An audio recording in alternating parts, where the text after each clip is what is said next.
muitas coisas ao mesmo tempo, né, tudo ao mesmo tempo no IBGE.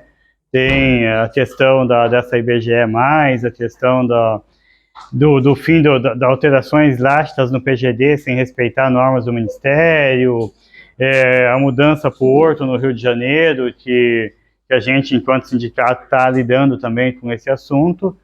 Então, em razão dessas coisas todas, inclusive, nessa madrugada eu fiquei responsável por fazer um documento sobre o PGD, terminei nessa madrugada, e quero, antes de mais nada, aqui agradecer os esforços da Tiffany e do Paulo, são funcionários da CETIBG que trabalharam muito na parte operacional para permitir que tudo tivesse ok hoje.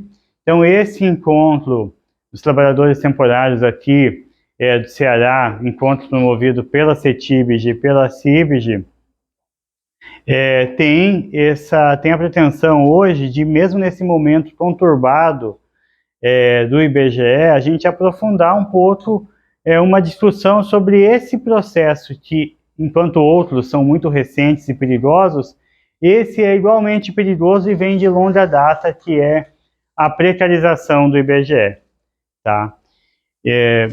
Quem aqui já participou de assembleias recentemente já me conhece, ou já me viu, mas tem, né, os demais. Eu trabalho ali no RH, estou aqui na Superintendência do Ceará já fez 4 anos, peguei um período de pandemia, então é aquele período que o tempo passou sem a gente se dar muita conta, mas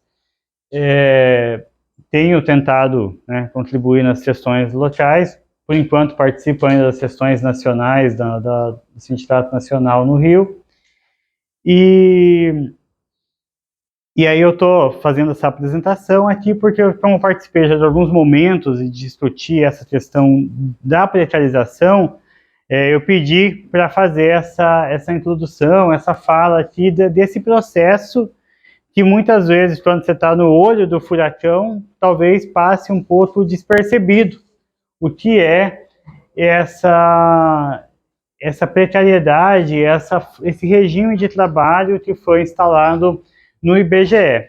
Claro que a gente vai fazer essas falas, essas apresentações pela manhã, até para evitar, né, que você se concentre numa rede, que as pessoas, né, possam começar uma discussão sem conhecer um pouco do histórico, do que já foi feito, do que vem, como que as coisas se deram, mas a ideia é que no período da tarde vocês possam, e talvez, né, vai ter os momentos de falas, de inscrições, de indagações agora pela manhã, mas no período da tarde vocês tenham um momento de grupo de trabalho, eu não sei se vai chamar de grupo de trabalho no programa ou se está como oficina, mas enfim, o objetivo é o mesmo, a oficina, para poder discutir as questões que vocês, como temporários, enxergam e que vocês, como temporários, fazem o diagnóstico. Isso é importante também, fundamental esse momento, né, que não seja um encontro dos temporários, que, não, só a gente foi lá, alguns efetivos falaram e depois a gente foi embora. Não.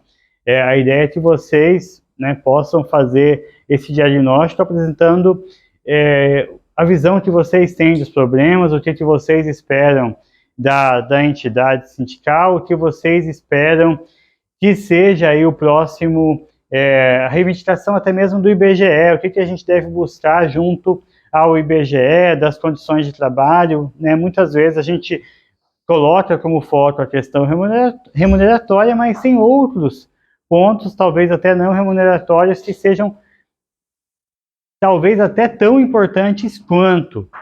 Num período mais recente, nós tivemos aí toda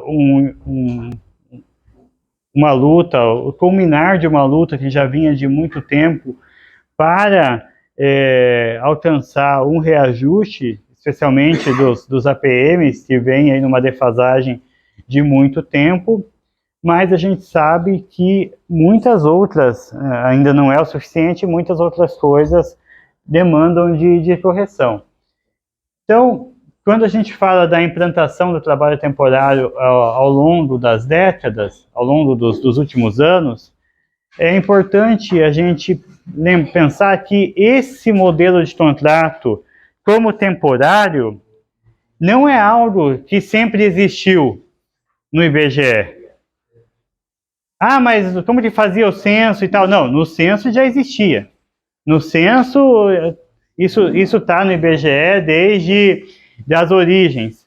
Mas, fora dessas grandes operações censitárias, isso não existia, porque muitas vezes as pessoas apresentam e a gente até acaba se convencendo de que algumas realidades socialmente construídas são tão inadiáveis e tão inafastáveis quanto a chuva que chove, o vento que venta.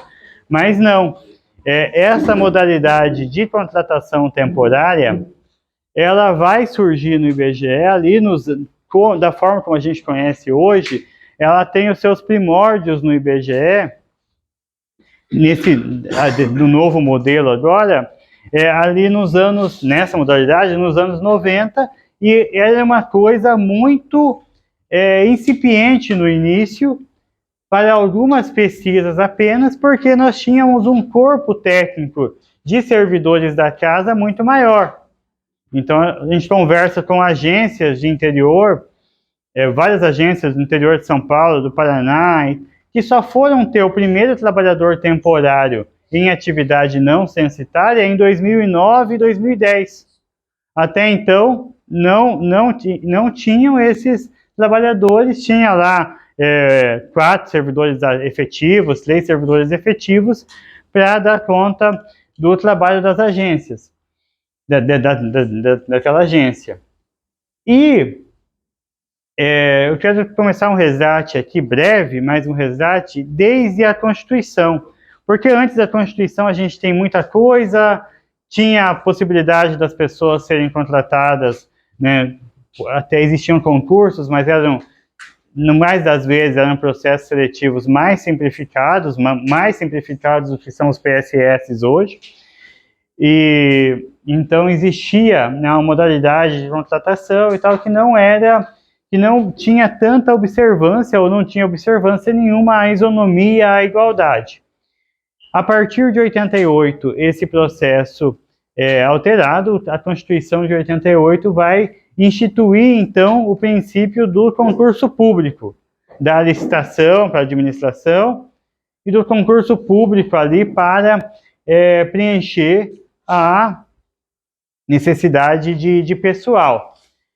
E ao instituir o concurso público, ela vai colocar também a necessidade de um regime jurídico único. O que é o regime jurídico? O modelo ali, é como se fosse o modelo de contrato, a relação que você vai estabelecer com a administração pública.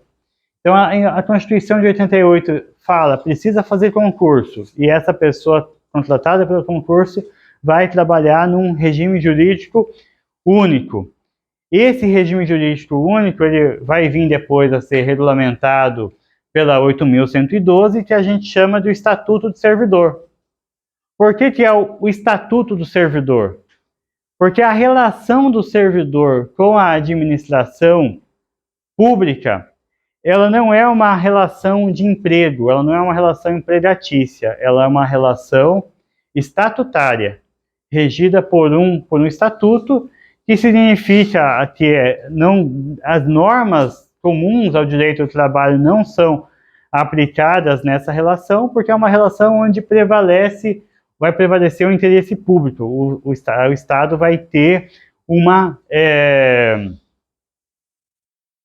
vantagem, de certa forma, vai ter uma prioridade, porque ele está ali na condição daquele que representa o interesse coletivo e etc. Então, a gente vai ter esse regime jurídico único, que foi instituído, que foi regulamentado, foi colocado ali na 8.112 de dezembro de 90, e vocês sabem, quem faz concurso para União, quem faz concurso para o governo federal e entra no regime estatutário, vai entrar, vai ser regido por essa lei, pela 8.112. É diferente se você fizer um concurso para uma empresa pública, que vai ter um regime jurídico ali misto, né? Um regime que é um regime de que ele é de natureza privada, ele acaba sendo misto, porque eu preciso respeitar ainda algo da coisa pública, mas que é um regime híbrido. Então, e aí você vai ser seletista na Petrobras, no Serpro, no Dataprev, vai ser seletista, se tiver algum problema, vai para a Justiça do Trabalho. Por que eu estou colocando isso aqui? Mas o que isso tem a ver com a razão pela qual nós estamos hoje? O que acontece é que se o regime jurídico é único e é a única forma de contratação, e se o concurso público é necessário, como que se dá, então, a contratação dos temporários? A contratação dos temporários se dá pelo regime jurídico único? Ou se dá de outra forma? Se dá de outra forma. Mas pode ficar contratando temporário para fazer o serviço público? Não é bem assim, como parece ser por conta da nossa realidade cotidiana. O que acontece? A Constituição estabeleceu que você é obrigado a fazer concurso público. Falou que fazendo concurso a pessoa tem que ir para o regime jurídico único. Mas a Constituição previu uma exceção, lá no artigo 37, inciso 9, para o concurso público, que é o seguinte: a administração pode precisar contratar um monte de gente por um período muito curto. Ou a administração pode precisar, começou a dar enchente em todo lugar, começou a dar problema, vamos criar aqui o Ministério do Fim do Mundo, porque o mundo está acabando e a gente precisa urgente de pessoas nesse ministério, mas não dá tempo de fazer o concurso público. Por quê? Porque precisa da previsão orçamentária para pagamento das remunerações, que ela esteja na LOA, aí precisa da autorização. Você leva um ano num processo pré-concurso público, contratando banca e tal, e depois gasta mais um ano fazendo concurso até a pessoa poder entrar. E aí, nesse caso, que você tem uma necessidade que passou a ser permanente, mas precisa ser preenchido urgente, você vai usar essa exceção, você vai precisar de uma modalidade mais rápida para contratar alguém enquanto o concurso público não fica pronto. Então, se vocês pegarem ali o artigo 37, inciso 9, vai ter as exceções vai ter a permissão ali para uma excepcionalidade, que é a contratação temporária pela administração pública para suprir essa necessidade, que ou é temporária ou é muito urgente e precisa ser suprida até que a administração logre a conclusão de um processo de concurso público para contratar ali quem vai. Então, são essas duas hipóteses. Então, a primeira hipótese tem um caso que é o caso do IBGE, que é o caso de Almanac. Em qual atividade, imagina que você está na faculdade de Direito, em qual atividade que você precisa de um grande número de pessoas por um curto período de tempo? O censo. O censo do IBGE é o exemplo que todo mundo dá para esse tipo de necessidade. E, de fato, é uma necessidade que acontece dessa forma. Você precisa de 200 mil pessoas por um período ali que, em alguns casos, vai ser de 6 meses. Em alguns casos, vai ser um pouco maior. Mas é um volume muito maior do que aquele que o órgão tem. Mesmo que o órgão tivesse o número de servidores que seria necessário para a nossa necessidade de hoje, que a gente, por enquanto, não tem, né? Então, o que acontece? A previsão constitucional é só para esse caso. E para regulamentar essas hipóteses, vai surgir a 8745, lá em 93, que vai regulamentar, no âmbito do governo federal, a aplicação dessa exceção constitucional ao concurso público. Então, essa, vocês já vão lembrar, é a lei que rege o contrato de vocês, é a lei pela qual vocês foram contratados. Ela vai regulamentar essa exceção constitucional No âmbito da União. No âmbito dos estados vai ter outra lei, no município vai ter outra lei. Esses todos podem realizar também contratações temporárias dentro dessas hipóteses excepcionais. E vão ter a lei lá que regulamenta. Então, esse interstício, precisa respeitar 2 anos entre um contrato e outro. Talvez no estado seja diferente, talvez no município seja diferente. Mas como que é, então, esse regime da 8745? A 8745 poderia ser muitas coisas, mas a verdade é que ela foi desenhada já lá em 93 como um misto de 2 regimes. E ela pega o pior de cada um. Então, a primeira coisa, a 8745 é uma relação estatutária ou é uma relação empregatícia?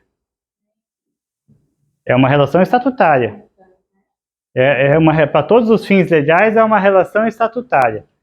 Legal. Não é mais legal ser estatutário? Não.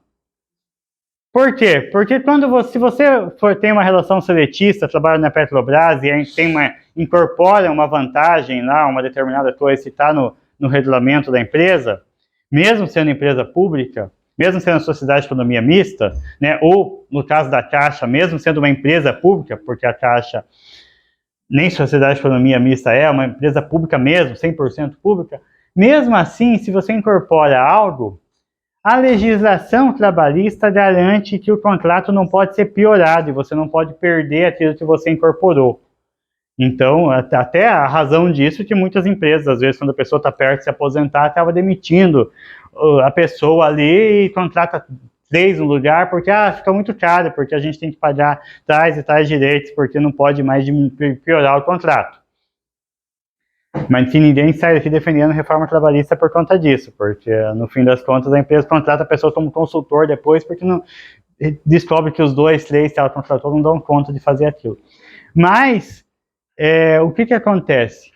Numa relação trabalhista, você tem essa vantagem. Na relação estatutária, não. Na relação estatutária, a gente tem uma remuneração hoje por composição de rubrica, os servidores efetivos. Vencimento básico e tal.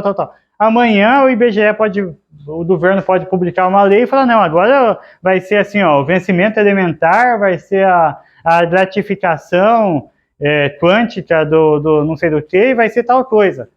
A gente só não pode ter a remuneração reduzida, nominalmente reduzida. Isso não pode, mas não tem direito à composição de rubrica, não tem direito a regime jurídico. É o entendimento do Supremo.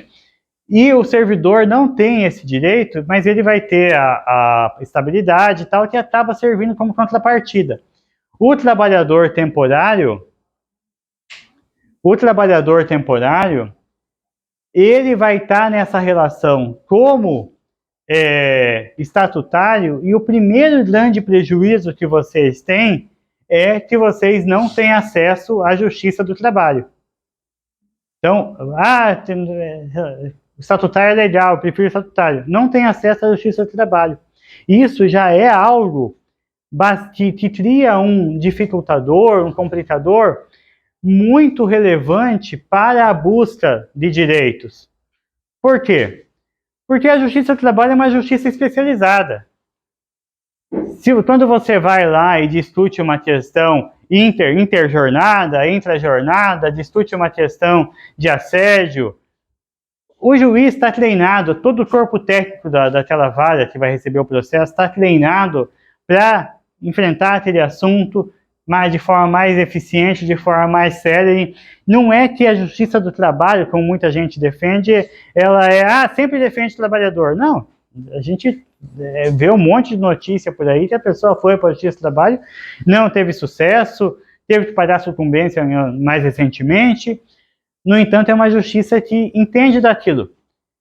Para onde que a gente vai, então, o servidor efetivo e o servidor temporário, quando precisa reivindicar algo?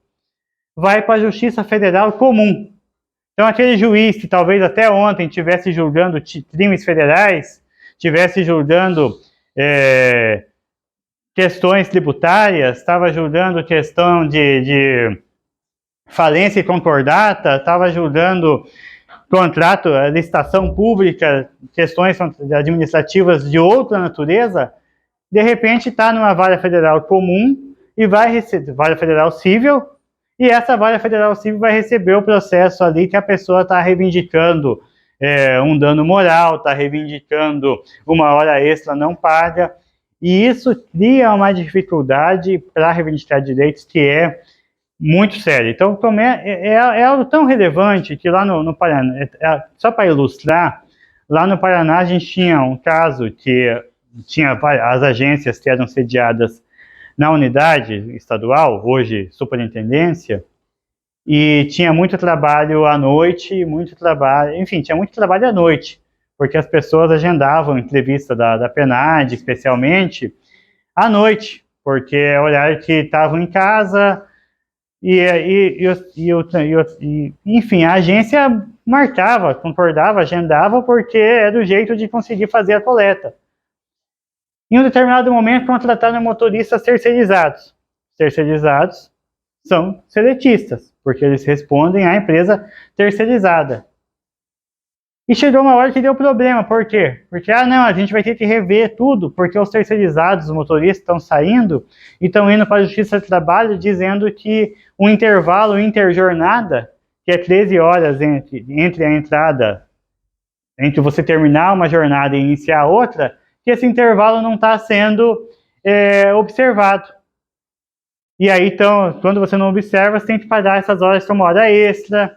Quando você não observa o intervalo interjornada, que é o horário do almoço, você tem que pagar como hora extra e indenizar aquilo. Foram para a Justiça do Trabalho, a Justiça do Trabalho reconhecia. A Justiça Federal nunca tinha reconhecido esse tipo de demanda. O IBGE teve que mudar a forma de conduzir, e na verdade não mudou. Na verdade, criou uma tabelinha lá para falar para o motorista, ó, você ficou até as 10 hoje, amanhã você vem só mais tarde. Mas o APM não, o APM você trabalhou às 10, amanhã 8 horas você está aqui porque a gente tem reunião de tal coisa e tem que estar aqui. Então, isso daí só para ilustrar. E esse contrato, que era de um regime excepcional, ele passa a ser utilizado, vai passando ao longo do tempo a ser utilizado no IBGE de uma forma cada vez mais ampla, numa violação à previsão constitucional, à exceção constitucional, e em uma gambiarra jurídica. Porque se você vê o texto constitucional, se você vê o texto da Lei 8745, você vai ver que a contratação temporária ela continua sendo reservada para aquelas hipóteses. Tanto é que a CBGE, o sindicato, a CBGE provocou o Ministério Público em um determinado momento lá atrás, e foi feita uma ADIM, foi feita uma ação direta de inconstitucionalidade em relação a 8745, para que fosse declarado inconstitucional o dispositivo da 8745, que permitia a contratação de trabalhadores temporários para pesquisa, para trabalhos não censitários, para trabalhos que não são grandes operações censitárias, né, como o próprio censo, como o censo agro, a contagem populacional e tal. Essa ADIM foi julgada improcedente por quê? Porque o Supremo falou, olha, o problema não é o texto da lei. Quem olhar o voto da Carmen Lúcia, que foi relatora, lá em, acho que foi 2012, 2013, foi julgado, 2011, por aí. Quem olhar o voto da Carmen Lúcia nessa ADIM, vai ver que ela basicamente diz o seguinte, agora que eu lembrei que eu estou com esse negocinho, está funcionando? Ela basicamente diz o seguinte, olha, não tem problema com o texto da lei, porque a lei fala, olha, pode existir a necessidade de contratar pessoas para um determinado trabalho por um período de tempo. E aí a gente, né, de certa forma, tem que concordar, porque se você vai fazer uma pesquisa, vamos imaginar um cenário de pesquisa nacional de saúde, uma PNS, em que aparece lá um quesito que para realizar precisa a pessoa ter no mínimo um curso de técnico de enfermagem. E aí a IBGE precisa contratar 15 mil técnicos de enfermagem para dar amparo nessa pesquisa, né? 15 mil exagero, 3 mil testes de enfermagem para dar amparo aos trabalhadores nessa coleta, para estarem lá nesse momento tal coleta, e essa pesquisa vai durar 6 meses. Para contratar 5 mil técnicos de enfermagem, 3 mil técnicos de enfermagem por um período curto de tempo, essa lei se aplica de fato. Então, o que o Supremo vai dizer é, olha, o problema não é o texto da lei. E o Madin julga o texto da lei de forma abstrata e genérica. Ou seja, não é a aplicação, como que o IBGE está fazendo? Vamos chamar todo mundo aqui e ver como estão fazendo para aplicar. Não, esse o Supremo não faz, o Supremo não analisa as situações concretas. Ele vai olhar o texto da lei e fazer um cara-crachá ali entre o texto da lei e o texto da Constituição para ver se está batendo, se está alinhado ali as duas coisas.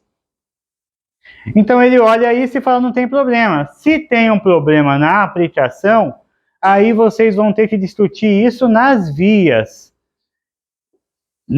competentes para tanto, ou seja, uma ação civil pública, né, uma coisa assim, porque o Supremo não discute isso. E é claro que se ingressou com a ação civil pública, teve inquérito civil público no Ministério Público, mas aí acontece aquela coisa que a administração acaba arquitetando, que é de, aos poucos, pela beirada, não só a administração, né, mas aos poucos, pelas beiradas ali, vai criando, na base da gambiarra, vai criando uma situação de fato que passa, em um determinado momento, toda a realização do trabalho passa a depender dessa situação de fato, dessa gambiarra, e aí a administração chega para o judiciário,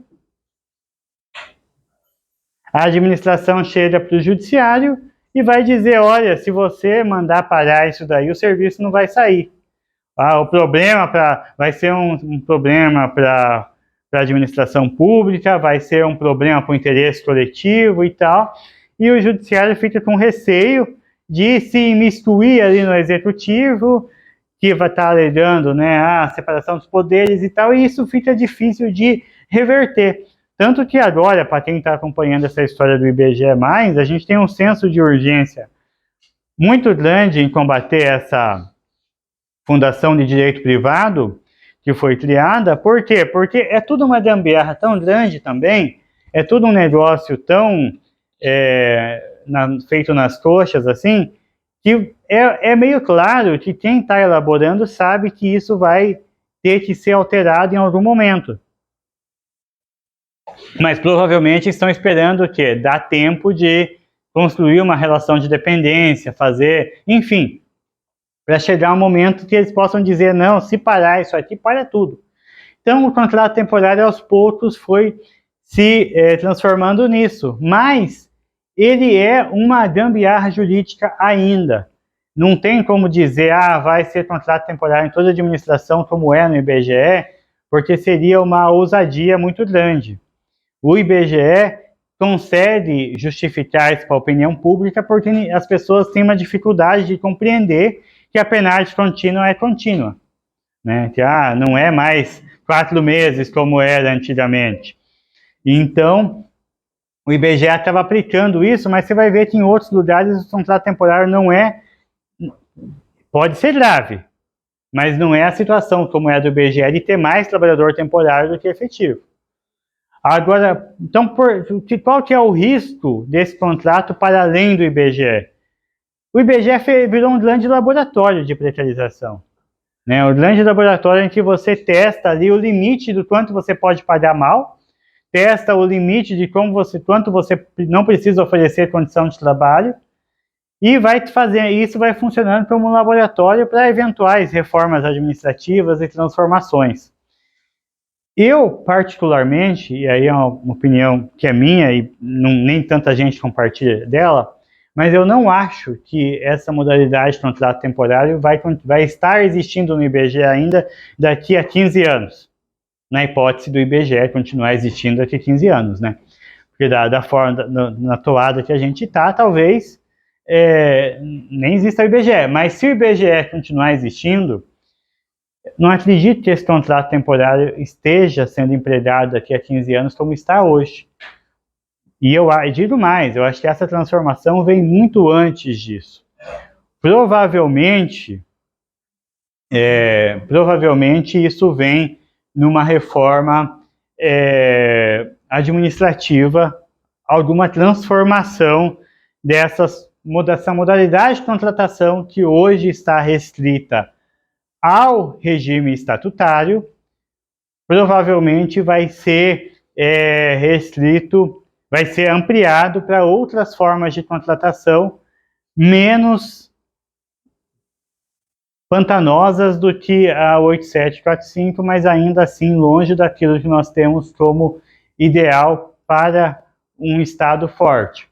Porque não custa lembrar, estabilidade, embora ela, né, substitua na prática, no dia a dia do servidor, o FGTS, e aí a razão de não existir FGTS para o servidor efetivo, e aí a falta de razão, a falta de qualquer lógica em não existir para o temporário da FGTS, o temporário do IBGE não tem, e o temporário da 8745 como um todo não tem, mas a razão da estabilidade não é premiar aquela pessoa, que bonitinho, você estudou bastante, você passou, agora está aqui uma estabilidade para você poder ter mais tranquilidade na sua vida.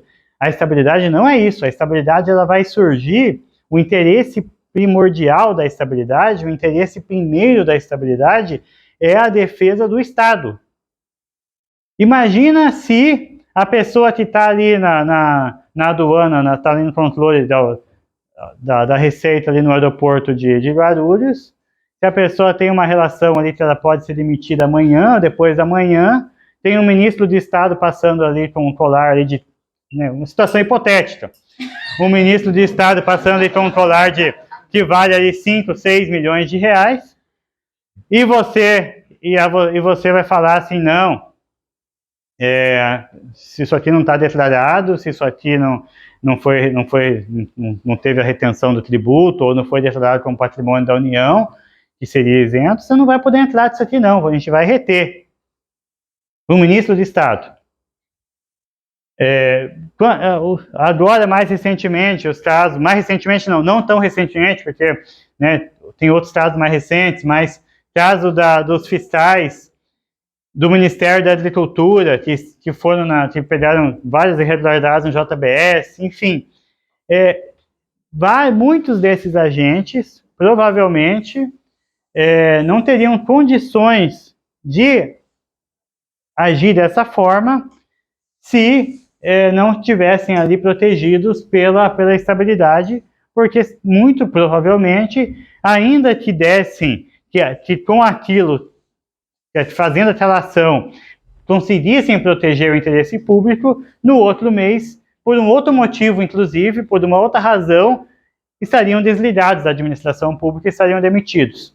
Então, a estabilidade ela serve para que a pessoa tenha autonomia, tenha condições de negar, de não atender ordens ilegais, ordens que são contrárias ao interesse público. Essa é a razão primeira da estabilidade, tá? Porque mas na empresa privada a pessoa defende ali que tudo funcione, é outra dinâmica. Embora as pessoas queiram dizer que o Estado é uma grande família, e aí a família precisa dar... Enfim, toda essa balela aí que a Globo News vende pra gente como se a gente fosse idiota, mas a gente sabe que a gestão da coisa pública é muito diferente da gestão da coisa privada. A começar porque o administrador público, ele não é o dono daquela empresa. Ele não é o dono daquele patrimônio que ele está gerindo.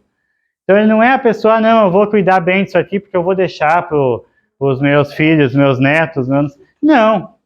Né? Ele pode ter a lógica, não significa que a maioria tenha, não significa que muitos tenham, mas pode ter a lógica e falar, não, eu vou saquear o que eu puder aqui, vou atender os meus interesses, o interesse daqueles que me são próximos da forma como puder, depois eu vou morar nos Estados Unidos, vou morar na Europa, vou morar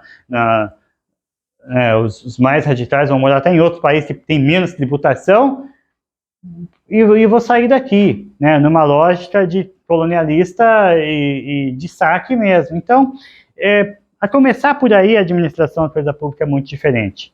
Não vou aprofundar aqui, se a Gisela já está brava ali, que eu estou gastando muito tempo. Mas,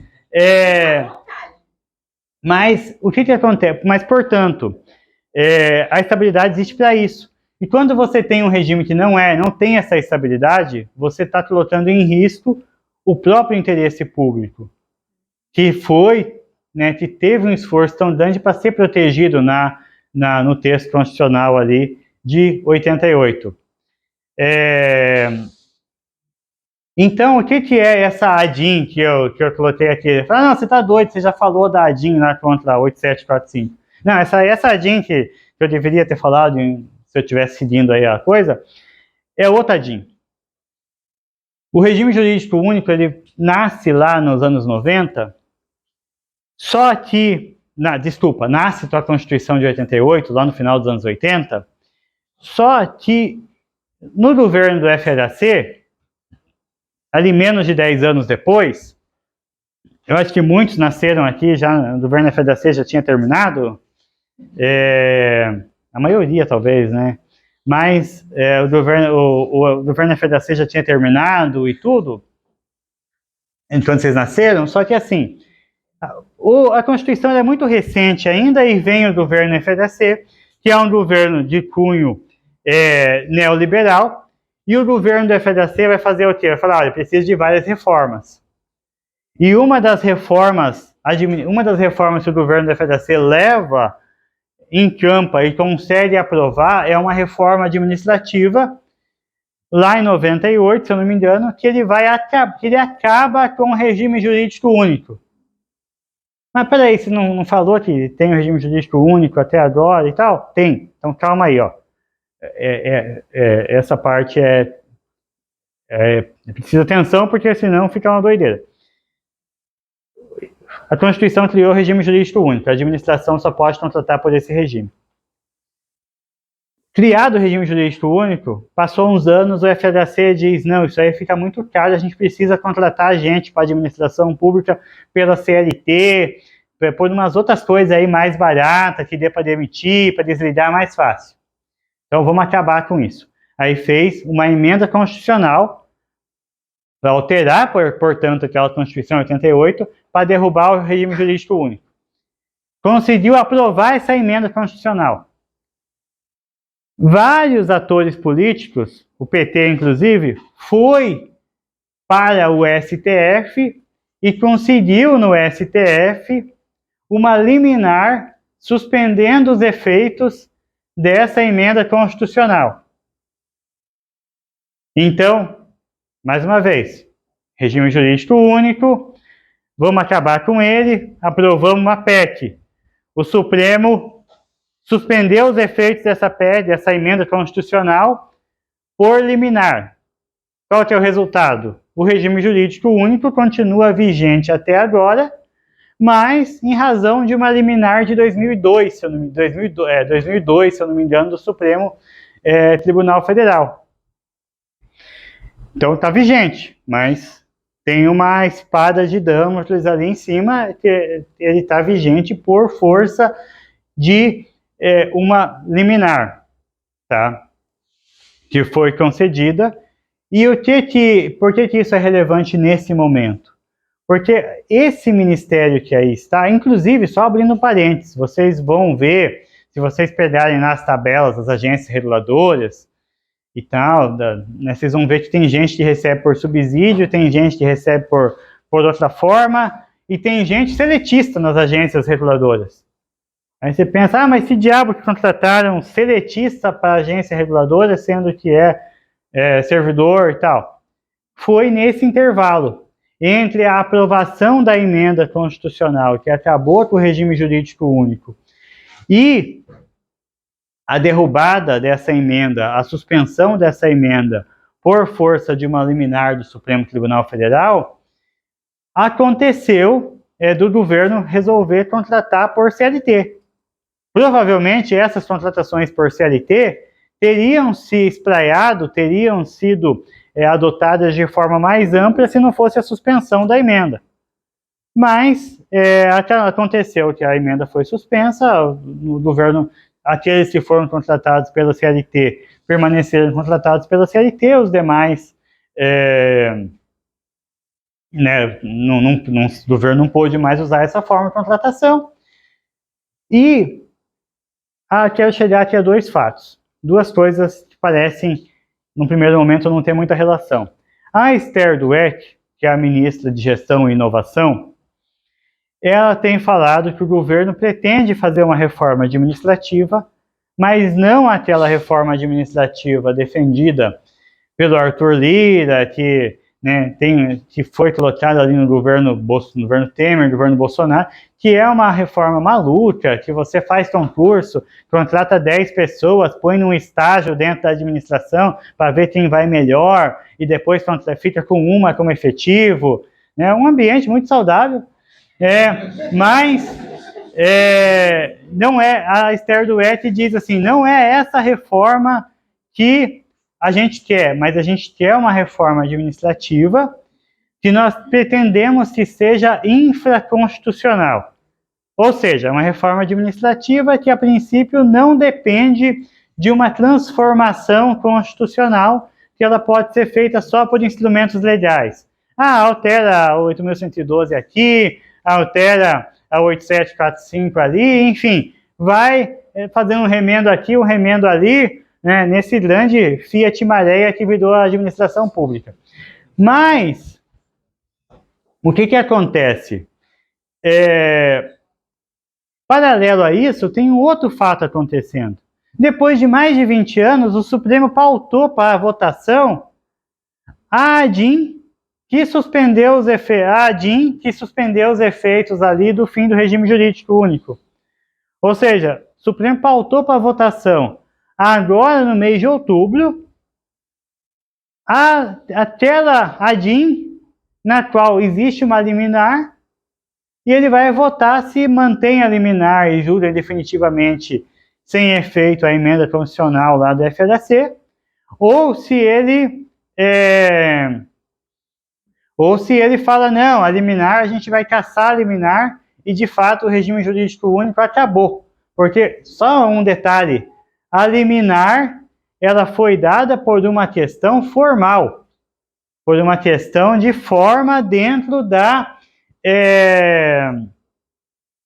do trâmite legislativo que recebeu na Câmara dos Deputados. Não é uma liminar que foi dada em razão do mérito.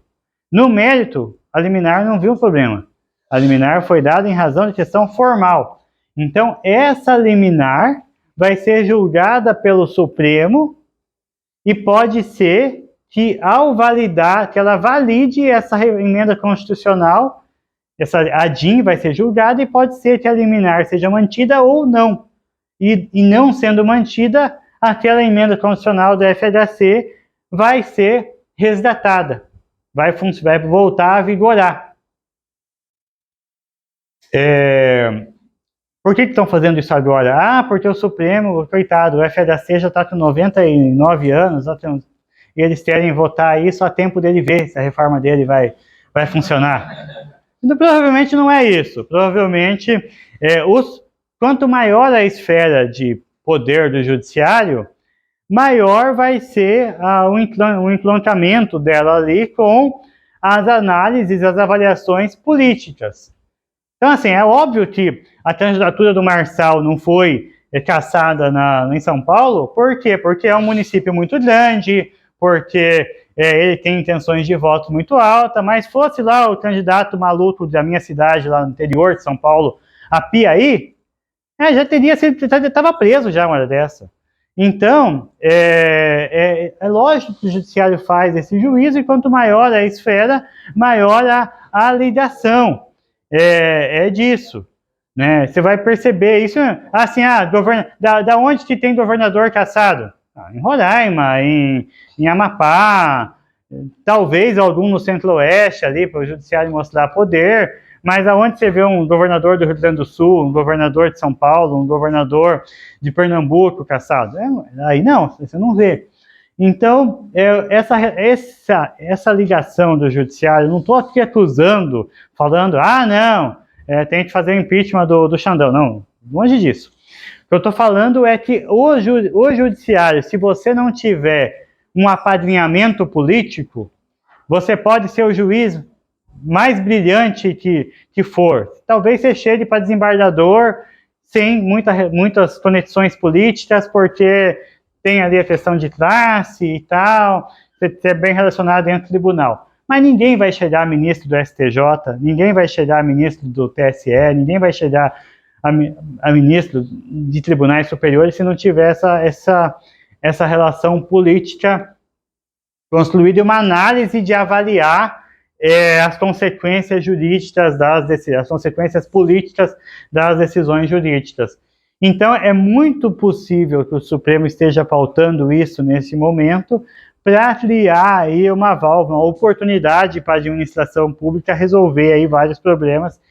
E se o regime jurídico único cai, amanhã o IBGE pode contratar, pode substituir, pode começar a contratar por CLT. E essa CLT que está aí pós-reforma trabalhista, mais flexível e etc. e tal. A pessoa, né, seria um regime melhor do que é a 8745, talvez até seja, porque a 8745 realmente é muito ruim. Talvez para o trabalhador, o regime CLT, mesmo com essa CLT que nós temos aí hoje, seja melhor. Os chefes de agência, a maior parte vai gostar, porque numa visão de curto prazo, eu posso manter a pessoa que é ótima por 20 anos aqui na minha agência. Parênteses, a gente fez uma reunião com as entidades,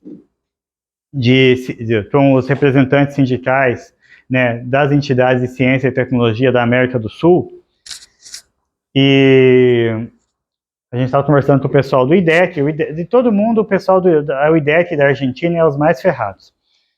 Mas conversando com o pessoal do IDEC, a gente está conversando com o rapaz lá, que é representante sindical, da representação nacional do sindicato e tal. E ele falou, não, eu sou temporário, faz 26 anos. Ele era temporário, ele estava num contrato temporário no IDEC há 26 anos e pretendia se aposentar ali. Então, você falar, não, vai ser seletista, a pessoa, não, ótimo, vai. Só que, ainda que num primeiro momento, para o trabalhador em si, uma CLT fosse melhor, por exemplo, é óbvio que isso vai representar um prejuízo para a administração pública, né? Hoje, o que a gente reivindica? A gente reivindica que exista concurso público, que a pessoa possa entrar, possa exercer sua atividade com a segurança ali da estabilidade, né? Possa se aperfeiçoar, possa, né, aprofundar ali, absorver o conhecimento tácito que é tão necessário no dia a dia do IBGE, e, enfim, desenvolver sua vida funcional ali com uma remuneração digna, e com segurança ali para desenvolver seu trabalho. Mas o fato é que esse risco ele está instalado hoje, né? Tem esse julgamento aí marcado, se vai acontecer ou se vai ser adiado, a gente pode ver aí na pauta do Supremo, mas é muito provável que em algum momento essa relação, esse contrato, seja substituído por outra coisa. Claro, pode ser algo pior ainda do que eu estou falando aqui. Com o IBGE+, né, que pode fazer contratações aí que pode fazer contratações aí com entes privados, você pode daqui a pouco passar a pesquisa para empresas privadas, né? Porque assim, o buraco, já te passo, Vitorino, o buraco assim, não existe um fundo do poço, gente. Essa história que pior não fica, não é verdade. Sempre fica pior, a gente sempre está vendo aí, né, sempre está sendo mostrado para a gente. Esses dias mesmo eu estava vendo a respeito de uma ação em que as pessoas estavam ingressando, os motoboys estavam ingressando contra uma determinada empresa que tinha quebrado e alegando a responsabilidade solidária do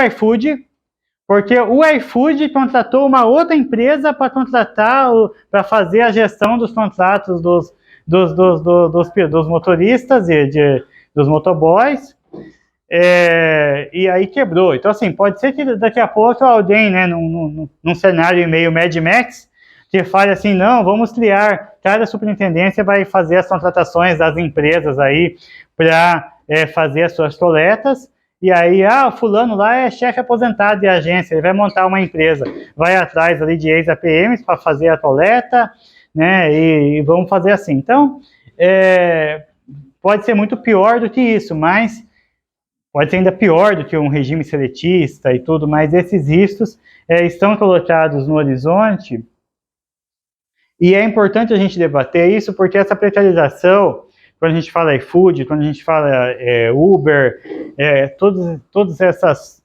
quando a gente fala na reforma da CLT, a gente vê que essa precarização do trabalho, ela acontece aí em várias esferas. Né?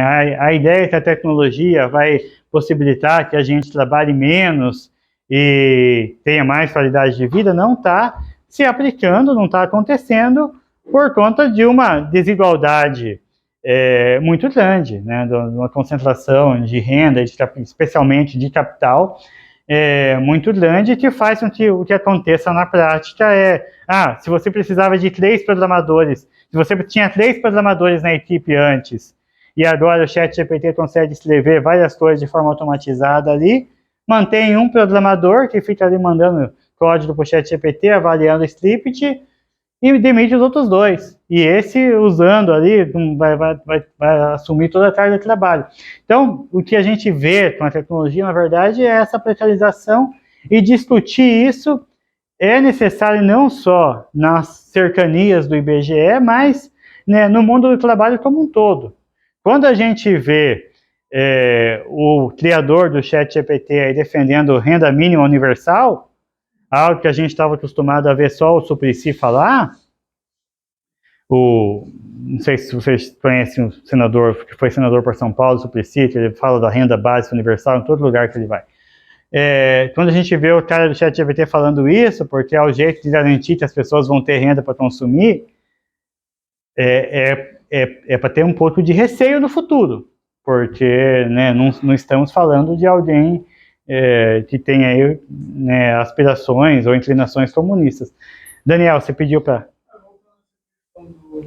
de cair, né, o regime jurídico, será que, porque teve o CNU agora, né, nunca teve essa unificação de concurso, inclusive teve um bloco que foi praticamente todo só do IBGE, né, se não me engano. E será que o CNU não há já alguma coisa no sentido de contratar esses novos concursados num regime que não seja do JU? Entendendo assim onde eu estou querendo chegar? Não, eu entendi. Eu acho que o CPNU é um exercício de muitas coisas. Mas o CPNU não está ainda nesse barco, nessa direção de contratar pessoas para outro regime. O CPNU, na verdade, é uma questão que a administração pública está parando mesmo, assim. Tem coisa que não funciona direito, tem coisa que está funcionando muito na base do trips e os chicletes, assim, né, precisa de uma MacGyver lá para o negócio estar de pé ainda, mas o que acontece é que nesse cenário em que ficou muito tempo sem contratar, em que perdeu muitos servidores, esse número de contratações é o fundamental para as coisas não colapsarem. Então, para os fiscais do trabalho, ele tem um punhado de vaga. O IBGE, quando eu entrei no IBGE, não faz tanto tempo assim. Tem gente que pergunta se eu já me aposentei e tal, mas eu não tenho. Infelizmente, ainda falta bastante tempo para aposentar. E eu estou no IBGE há 18 anos. Quando eu entrei no IBGE, há 18 anos atrás, o IBGE tinha, acho que coisa de 6 mil e tanto, quase 7 mil, mais de 6 mil trabalhadores efetivos. E já se falava da deficiência, que precisava de um prazo de 10 mil para cumprir com o programa de trabalho. Hoje o IBGE está na casa aí de um pouco mais de 3 mil trabalhadores efetivos. É basicamente a metade. Então, nesse cenário, e desses 3 mil e tantos, um quarto pode se aposentar a qualquer momento. Só querer se aposentar. Né? O nosso superintendente, se quiser aqui, pode se aposentar amanhã, pedir aposentadoria. A minha chefe imediata pode se aposentar amanhã. O Carlos Maurício estava aqui, pode se aposentar, o Armando, enfim, a Sandra. Hoje, de cada 4 servidores efetivos do IBGE, um já pode se aposentar. Então, esse CPNU vem num contexto de muita urgência. Agora, é claro que o modelo do CPNU, enquanto um concurso que você contrata para várias áreas e tal, no futuro pode servir, porque essa é a primeira edição. Vai dar muita coisa errada. Ontem mesmo, como deu o primeiro Enem. Então, é prematuro ainda dizer se o negócio é um desastre ou se tem possibilidade de ser um sucesso, como o Enem passou a ter. Mas ontem mesmo saiu a liminar, anulando ali, anulando não, né, gente? Suspendendo só a divulgação do bloco 4, enquanto se discute, mas aquilo ali a gente sabe, aquilo que aconteceu ali é porque a Ceslan Rio paga um valor vergonhoso para a pessoa ser fiscal de sala ali, aí a pessoa não quer ser, aí a gente nunca teve prática, e daí o treinamento é muito ruim, o procedimento é falho, e abrir as provas lá errado. Então, isso mas assim, o CPNU como um todo pode ser um sucesso ainda, porque o Enem também teve muito problema na primeira edição. Mas tem uma coisa que eu quero chamar a atenção, aproveitando essa colocação do Daniel, que é o seguinte: a Esther Duetti já disse, e lá atrás, numa live, e isso está consignado ali nos documentos do Ministério, que o CPNU pode ser utilizado, como, por exemplo, como cadastro para contratação de temporários. Então, assim, olha só, você fez o CPNU para ser um servidor efetivo do IBGE. Você foi bem, mas você não foi bem o suficiente para ficar dentro das vagas. Você ficou ali um pouquinho para fora. E aí você fala, beleza, na próxima eu vou estudar mais e eu vou conseguir. Mas você está ali na lista de espera. Se tiver 50%, se tiver a chamada da lista de espera e tal, você vai ser chamado. Só que acontece que o IBGE está precisando de SCQ. Gente, por que a gente vai fazer um processo seletivo para SCQ? A gente vai pegar ali os excedentes da lista do cargo de técnico e vai chamar a pessoa e falar, olha, fulano, você quer vir aqui assumir como SCQ? Porque você fez concurso, a isonomia, está tudo garantido. É até mais do que um processo seletivo. Então, você quer assumir aqui, você não vai ser tirado da lista de espera da vaga efetiva, mas você vai ser convidado. Isso o IBGE, a ministra... E assim, aqui a gente está sendo simplório, pensando o próprio IBGE, chamando o IBGE. Mas e se tem o Ministério da Saúde, que fala, olha, a pessoa que fez para o IBGE, nível médio e tal, exige isso e aquilo. Eu, como Ministério da Saúde, preciso também. Estou precisando. Então, assim, o CPNU, da forma como foi desenhado, e se ele se aprofundar nesse desenho, ele vai provavelmente, nas próximas edições, talvez não contratar ainda para um outro modelo, se já existir outro modelo, pode contratar também, mas talvez não ainda para outro modelo, mas já vai servir aí para essa dinamização aí da administração. E claro, o CPNU, ele vai ao encontro de uma pretensão que as pessoas, que os gestores têm há muito tempo, que é o dos cargos transversais, que é algo que para o trabalhador é muito perigoso. O que é o cargo transversal? É o cargo que pode ser usado no IBGE, pode ser usado no IBAMA, pode ser usado... Então, em vez de ter um cargo atrelado àquele órgão, você faz, por exemplo, um concurso para operador de sistema SIAP, que é de RH, ou operador de sistema SIAF, que é o que o pessoal de contabilidade, parte do pessoal do recursos materiais, eu acredito que usa. Mais o pessoal de contabilidade. Você vai lá e faz um curso preparatório para SIAF, você vai entender aquele sistema, você vai entrar na administração para operar aquele sistema, ou você vai entrar na administração para ser um especialista em licitação, para fazer compras, para fazer pregões e tal. A pessoa entra nesse cargo super especializado para aquele fim, e aí ela entra no IBGE, ela faz um concurso só, ela pode entrar no IBGE, pode entrar no IBAMA, pode entrar no INTRA, pode entrar na Receita Federal, né? E esse é o cargo transversal. Então, a gestão ambiciona isso porque, do ponto de vista de gestão de recursos humanos, é fácil. Você pode pegar a pessoa, mover para outro órgão, transferir a pessoa de um órgão para o outro, pode fazer um concurso só. E do ponto de vista de negociação salarial, você vai conseguir aproximar a remuneração do servidor com a remuneração praticada pelo mercado. Por quê? Porque imagina na hora que a gente for organizar uma mobilização. Fulano está numa carreira, eu estou em outra, a Gisela está em outra, a Tiffany está em outra, o Daniel está numa outra ainda, cada um numa carreira e fala, não, isso daí você está falando para beneficiar a sua carreira, não vou nessa mobilização, isso aí não me interessa. Então, essa divisão, o CPNU também avança nesse sentido.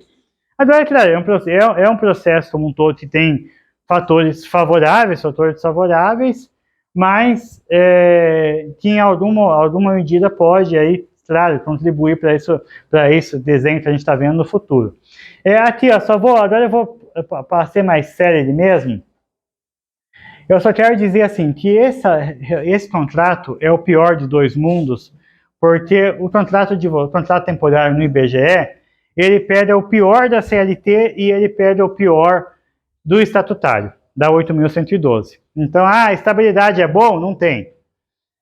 Não tem FGTS é bom? Não. Então, vamos pôr isso lá para eles. Então, assim, não tem FGTS, não tem acesso ao seguro-desemprego, que são direitos que os trabalhadores seletistas têm, né? Não tem não tem acesso à justiça do trabalho, então reivindicar um dano moral, reivindicar horas extras, reivindicar intervalos e tecnicidades ali da legislação trabalhista, fica muito difícil. Agora, mesmo aquilo que a 8745 coloca como um direito do trabalhador, a contribuição previdenciária para o regime próprio. Estou terminando já, Carlos Maurício. A Carlos Maurício pensou, eu fui lá, voltei, esse cidadão está aí ainda. Mas, assim, o que acontece?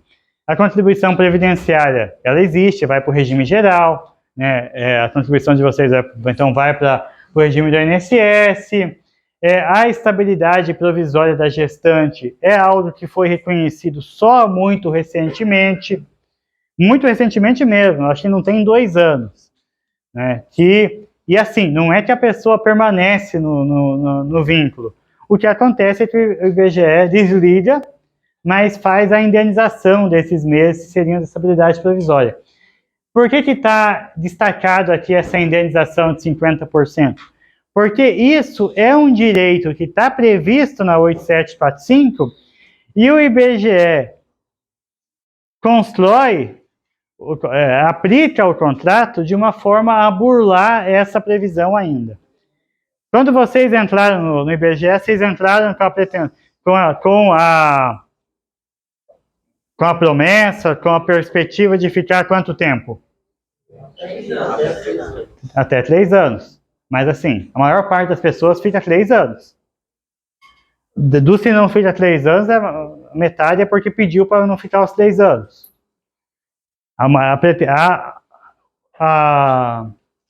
O que existe aí e assim, a gente sabe que o IBGE tem necessidade desse serviço por quanto tempo? Por prazo indeterminado. Você sabe que no dia que você sair, vão chamar outra pessoa.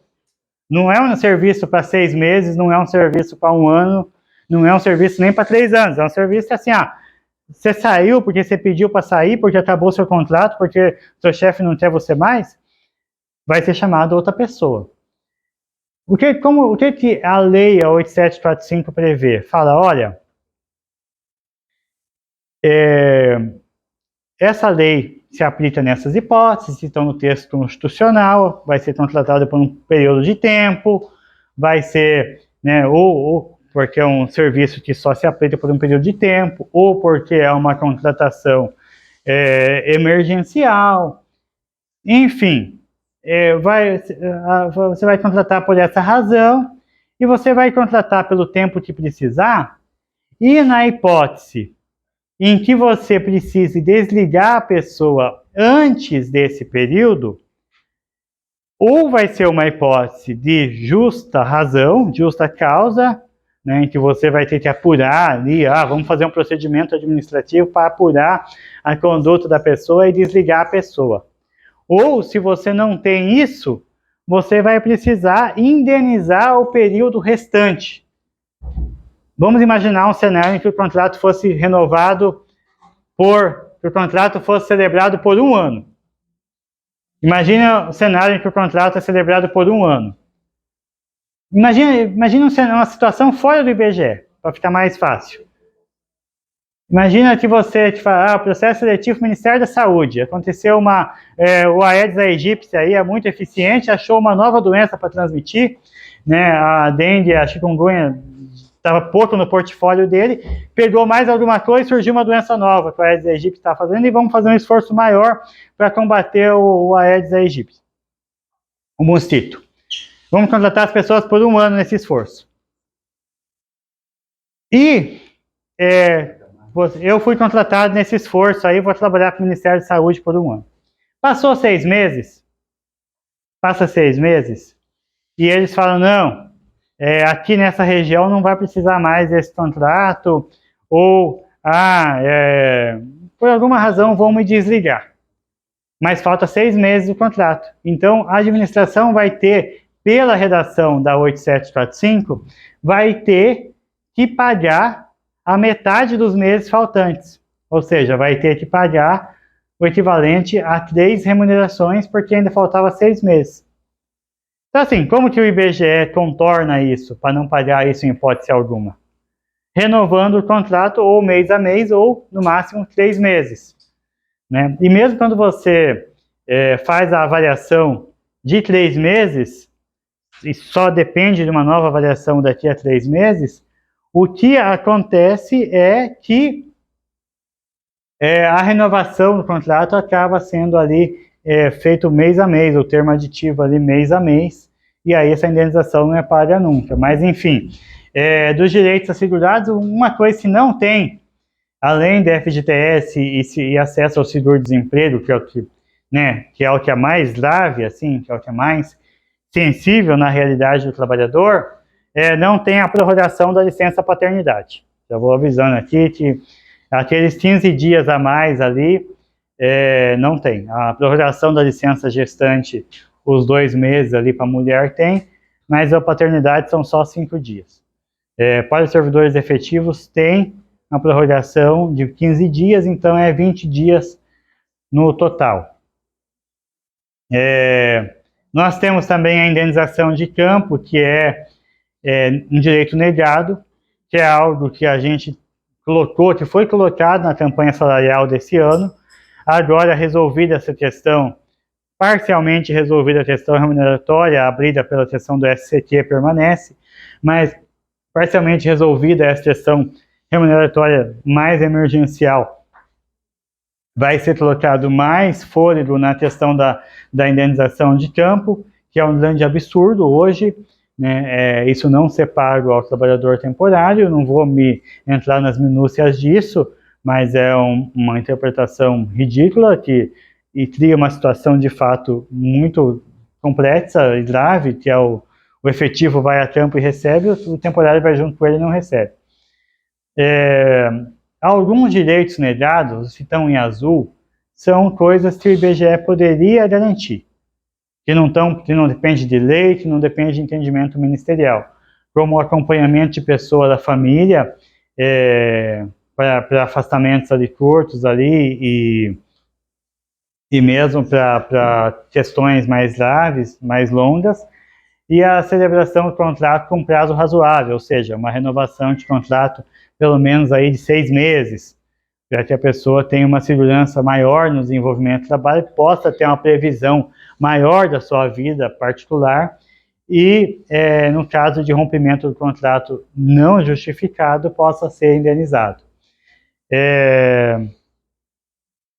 Então, aqui, sobre a precarização do IBGE como um todo, a Gisela vai né, falar um pouco mais, esse IBGE mais... Oi? O IBGE mais é o ápice aí de um projeto precarizante, tá? Não, eu vou concluir porque, assim, eu, na experiência de aluno, sei que ninguém aguenta ouvir a mesma pessoa por tanto tempo assim. Então,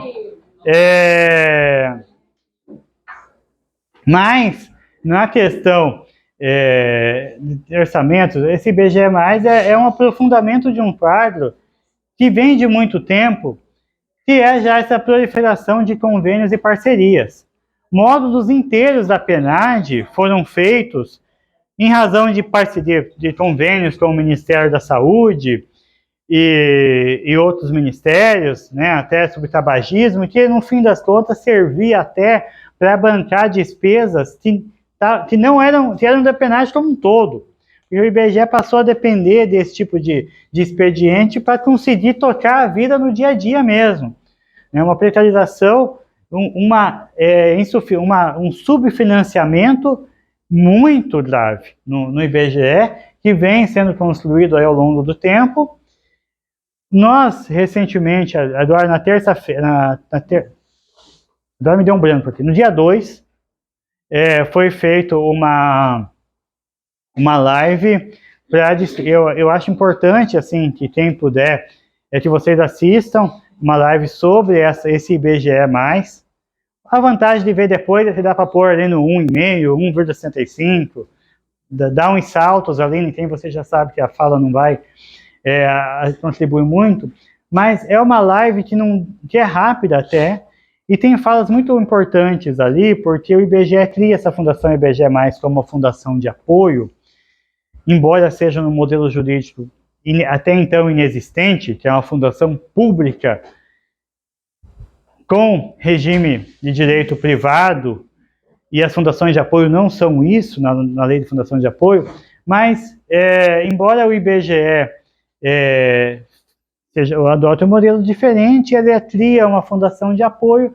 Essa live trouxe pessoas ali que apresentaram experiências de fundação de apoio em outros lugares, especialmente nas universidades, onde elas são muito presentes hoje.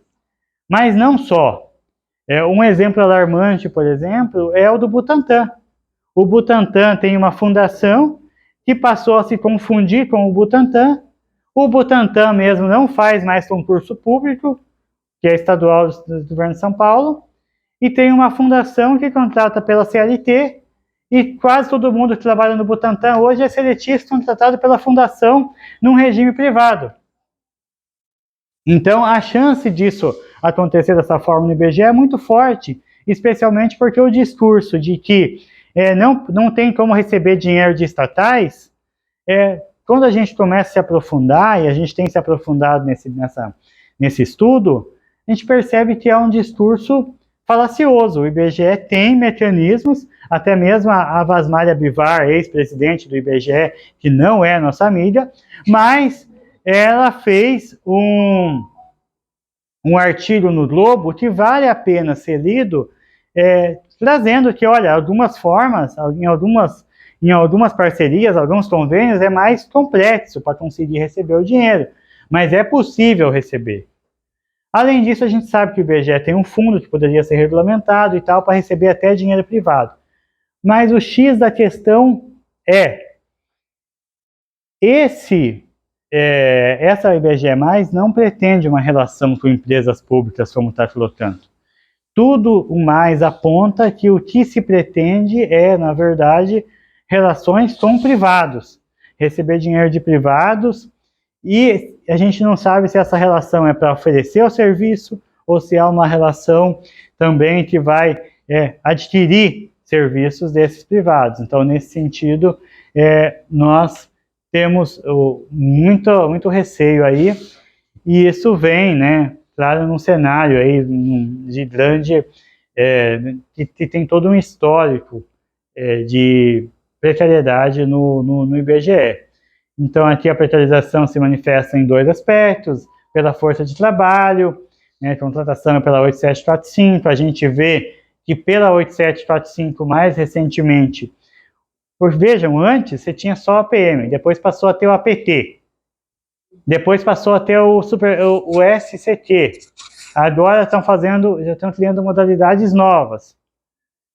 O IBGE está criando cada vez mais novos tipos de contratação pela 8745, sendo cada vez mais desavergonhada a substituição de servidores do quadro permanente por servidores temporários. Antes, quando nós, no inquérito civil público, alegávamos que estavam colocando temporário para realizar atividade contínua, o IBGE tinha a criatividade de dizer não, o quadro total de temporário se mantém estável, porque, na verdade, a gente realoca eles entre agências, ele fica um tempo numa agência, depois a necessidade de serviço surge em outra, vai para outra. Por quê? Porque aí até você apurar que isso era mentira, já tinha passado mais 6 meses no inquérito civil público, já tinha mudado o procurador do MPF, enfim. Aqui, né, a gente vai trazer isso no que o edital acontece. Esse gráfico aqui é especialmente relevante, por isso que eu não vou pular ele direto, porque aqui você percebe, nessa linha azul, aqui de cima, o total de... Nossa, agora que eu vi que tem uma luzinha nisso. Você percebe nessa linha aqui o total de trabalhadores no IBGE. Você vê que não é uma linha que tem uma oscilação tão alta. Aí quando você pega os efetivos aqui de nível intermediário, isso aqui, gente, não é desde o começo dos tempos, é desde os anos 2000. Então, quando você pega os efetivos de nível intermediário, você percebe essa queda contínua aqui, né? E os efetivos total seguem a mesma trajetória, né? Até então, os efetivos de nível intermediário não eram a maioria. Os efetivos de nível superior, não há perda. Se mantém aí um número baixo de servidores, mas se mantém estável. Eles, se proporcionalmente era um número pequeno, passou a ser um número muito maior quando se compara aí a proporção entre nível superior e nível intermediário no IBGE. Essas linhas mostram aí uma tendência de um IBGE com um quadro muito reduzido de servidores de nível superior e um quadro muito grande de trabalhadores precarizados, seja temporário, seja a forma que suceder esse contrato temporário.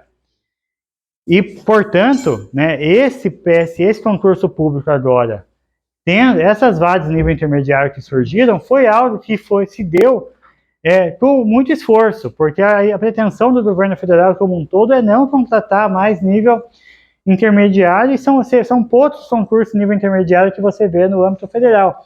E dentro do IBGE tem pessoas que defendem que tem que acontecer isso mesmo. Por quê? Porque é a lógica do farinha pouca, meu pirão primeiro. Que olha só, o IPEA paga bem porque o IPEA tem pouco servidor. Então a gente tem servidor efetivo demais. Essa é a lógica de muita gente no IBGE e, digo mais, de gente dentro da CRH que vai defender lá que nível intermediário não tem tecnicidade, que são cargos sem complexidade e tal. Vão defender isso para quê? Para dizer, olha, se for pouquinho servidor efetivo, pouquinho servidor estatutário, dá para pagar igual o IPEA, que ganha 50% a mais. Então a gente tem que caminhar mesmo para esse cenário, de acabar com o nível intermediário, contrata meia dúzia aí para substituir o pessoal nas agências, nesse regime transitório aí nas agências, mas já está se pensando um novo projeto rede, ou seja, um novo projeto de enxugamento de agências, mas essa linha mostra o quê? Que, na verdade, a tecnologia não permitiu a redução da quantidade de pessoas no trabalho e tal. Não. Houve uma substituição. O número total de trabalhadores permanece ali até com uma leve ampliação. Tá? Aqui, né, o cenário de agosto de 2023, eu ia atualizar isso aí, mas acabou. E também fica cada vez mais difícil de pegar esses dados nos sistemas da CRH. Mas hoje o número de efetivos já é menor que isso, né? Aqui a força das agências, situação das agências, onde não tem servidor efetivo, onde só tem um, e aí, óbvio, quando o servidor efetivo pegar uma licença, umas férias, é o trabalhador temporário que vai substituir, né? Tem agência que o temporário já é o chefe de fato, porque depois a indenização de trampo passou a pagar melhor, tem gente que passou a dirigir mais, e aí fica mais o trabalhador temporário na agência, mas...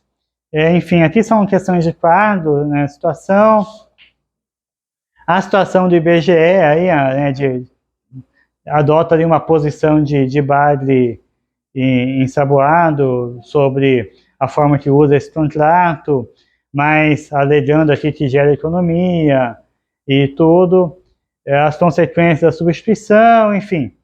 E o IBGE como laboratório, o que o IBGE já aprendeu sobre precarização, com essa gambiarra jurídica que fez, certamente pode servir aí para outros órgãos da administração pública fazerem coisas semelhantes, né? E aí eu quero só encerrar aqui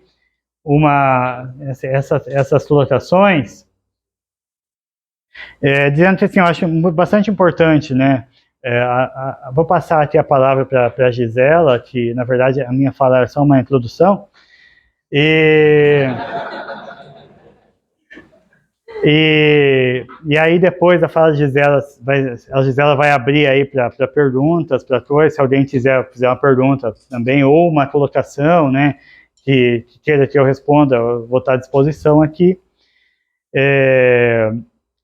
Mas a ideia é que à tarde vocês possam debater o que vocês veem, né, como essas oficinas têm algumas questões para levantar, né, para responder algumas questões, e vocês vejam aquilo que acham que é importante, que deve ser pautado, que deve ser reivindicado junto ao IBGE. Muitas vezes, algumas coisas são da realidade do trabalho mesmo, né, a condição do carro, não ter um seguro para o carro, não ter uma gratificação, não ter uma retribuição para dirigir. Algumas coisas a gente sabe que são pretensões, que é natural que o trabalhador queira, como a extensão do contrato para 5 anos, isso já foi, só quero situar aqui que isso já foi levado em fóruns do Sindicato Nacional, e provavelmente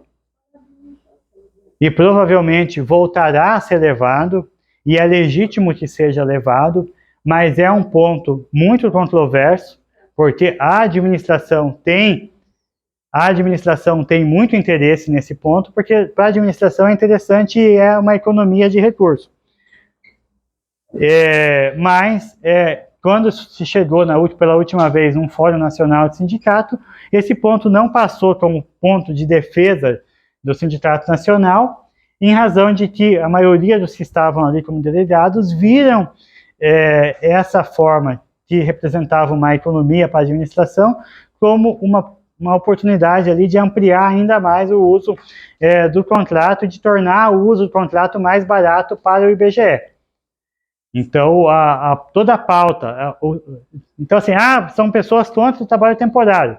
Não, na verdade, não. Na verdade, é claro que quando você está envolvido diretamente na situação, a sua visão vai ser mais... Eu só quero dizer que essa visão também é legítima. E é uma visão em disputa, e as disputas acontecem, a democracia acontece desse jeito. As pessoas, um leva um ponto, o outro leva outro ponto, mas eu quero dizer que não é que o sindicato é contra o trabalhador temporário. Não, os mesmos que defenderam não vamos brigar pelo aumento dos 5 anos, defenderam que precisamos brigar pelo aumento da remuneração. Até porque aumentando a remuneração torna o contrato menos barato. Porque com 1.500 e não sei quanto, mais alimentação e tal, esse contrato estava mais barato para a administração pública que qualquer contrato terceirizado, onde o terceirizado ganha salário mínimo. Porque o terceirizado tem o FGTS, tem as coisas, então é barato demais para a administração. Encarecer o contrato não é só dar dignidade para o trabalhador, e não é só uma questão de solidariedade de classe. É uma questão de tornar o contrato menos atrativo para a administração, para que ela também não use a rodo. Porque hoje o IBGE está, só para concluir aqui, o IBGE está fazendo um levantamento para contratar terceirizados para o trabalho administrativo, porque não pode pôr temporário no trabalho administrativo. Então, enfim, eu acho que é importante, mas à tarde vocês discutam isso entre vocês, de forma mais livre, de forma mais à vontade, e claro, aqui para apresentar essas discussões. Isso vai ser, essas deliberações vão ser levadas aí para os fóruns nacionais, sindicato, vão ser tratadas? Não sei, né? Não tem como dizer, como eu falei para vocês, isso vai para outra instância de discussão, mas certamente esse debate e essa gestação de ideias, ela vai servir tanto para que todos esses pontos possam ser reafirmados ou recolocados sobre outras premissas, como serve também para a gente aqui, enquanto núcleo, enquanto sindicato, enquanto Estado, enquanto na superintendência aqui, a gente possa ir nos organizando e, de repente, ir entendendo coisas que a gente pode buscar até mesmo para o nosso superintendente, até mesmo movendo o jurídico, para resolver aqui mesmo, sessões locais, problemas que às vezes são mais pontuais, enfim. Eu acho que tem tudo isso, então, mais uma vez, eu quero agradecer. Eu sei que sexta-feira não é o dia em que é mais aprazível de se separar um dia inteiro para ficar num debate como esse, com atividade de grupo, com ações e tal. Mas, então, assim, agradecer mesmo o esforço e o empenho de vocês. E é isso. E pedir desculpa aí para a Gisela, se eventualmente eu invadir o tempo dela, né?